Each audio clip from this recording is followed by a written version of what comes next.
Hi friends, പുതിയൊരു ക്ലാസ്സിലേക്ക് എല്ലാവർക്കും സ്വാഗതം. നമ്മൾ ഇന്ന് പഠിക്കാൻ പോകുന്നത് കോഴിക്കോട് ജില്ലയെക്കുറിച്ചാണ്.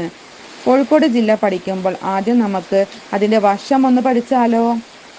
കോഴിക്കോട് ജില്ല നിലവിൽ വന്നത് 1957 ജനുവരി 1. മലബാറിൻ്റെ വിഭജനത്തിലൂടെ നിലവിൽ വന്ന ജില്ല കോഴിക്കോട്, പാലക്കാട്, കണ്ണൂർ. പ്ലാസ്റ്റിക് നിരോധിച്ച ഇന്ത്യയിലെ ആദ്യ ജില്ല കോഴിക്കോട്. ഇന്ത്യയിലെ ആദ്യ ശില്പ നഗരം കോഴിക്കോട്.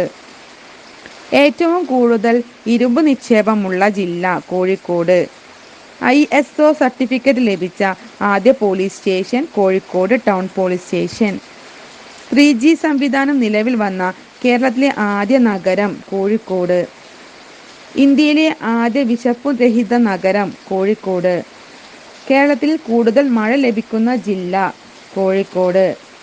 1498 വാസ്കോഡ് ഗാമ കപ്പലിറങ്ങിയ കാപ്പാട് ചേമഞ്ചേരി പഞ്ചായത്തിലാണ്. ഏറ്റവും ജനസംഖ്യ കൂടിയ താലൂക്ക് കോഴിക്കോട്. മലബാറിലെ ആദ്യ ജലവൈദ്യുത പദ്ധതി കുറ്റ്യാടി. കേരളത്തിലെ രണ്ടാമത്തെ ഡീസൽ വൈദ്യുതി നിലയം നല്ലളം. കേരളത്തിലെ തടി വ്യവസായ കേന്ദ്രം കല്ലായി. ഇന്ത്യയിലെ ആദ്യ വനിതാ പോലീസ് സ്റ്റേഷൻ കോഴിക്കോട്. കേരളത്തിലെ ആദ്യ ബാങ്ക് നെടുങ്ങാടി ബാങ്ക്. തച്ചോളി ഒതേനൻ്റെ ജന്മസ്ഥലം വടകര. കേരളത്തിലെ ആദ്യ മാലിന്യമുക്ത നഗരം Kozhikode. Usha school of athletics Koyilandy. കുടിവെള്ള പദ്ധതി ആരംഭിച്ച കേരളത്തിലെ ആദ്യ പഞ്ചായത്ത് ഒളവണ്ണ. സുഗന്ധവിള ഗവേഷണ കേന്ദ്രം കോഴിക്കോട്. SK പൊറ്റക്കാടിൻ്റെ പ്രതിമ സ്ഥിതി ചെയ്യുന്നത് മിഠായി തെരുവിൽ. കടലാമകളുടെ പ്രജനന കേന്ദ്രം കോളാവി കടപ്പുറം. കോഴിക്കോട് തളിക്ഷേത്രത്തിൽ നടന്നിരുന്ന വാർഷിക പണ്ഡിത സദസ്സ് രേവതി പട്ടദാനം.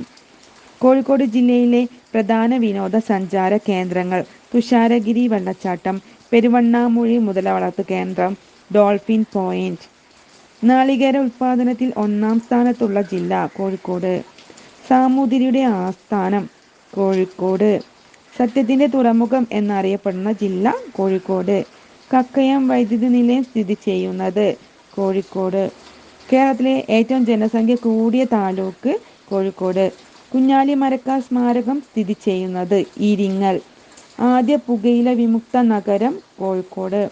കേരളത്തിൽ ആദ്യ സമ്പൂർണ്ണ നേത്രദാന ഗ്രാമം ചെറുകുളത്തൂർ.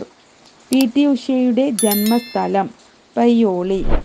കോഴിക്കോട് വിമാനത്താവളം അഥവാ കരിപ്പൂർ വിമാനത്താവളം സ്ഥിതി ചെയ്യുന്നത് മലപ്പുറം. നിങ്ങൾക്കെല്ലാവർക്കും ഈ ക്ലാസ് ഉപകാരപ്പെട്ടു എന്ന് കരുതുന്നു. പുതിയൊരു ക്ലാസ്സുമായി നമുക്ക് വീണ്ടും കാണാം. ബൈ.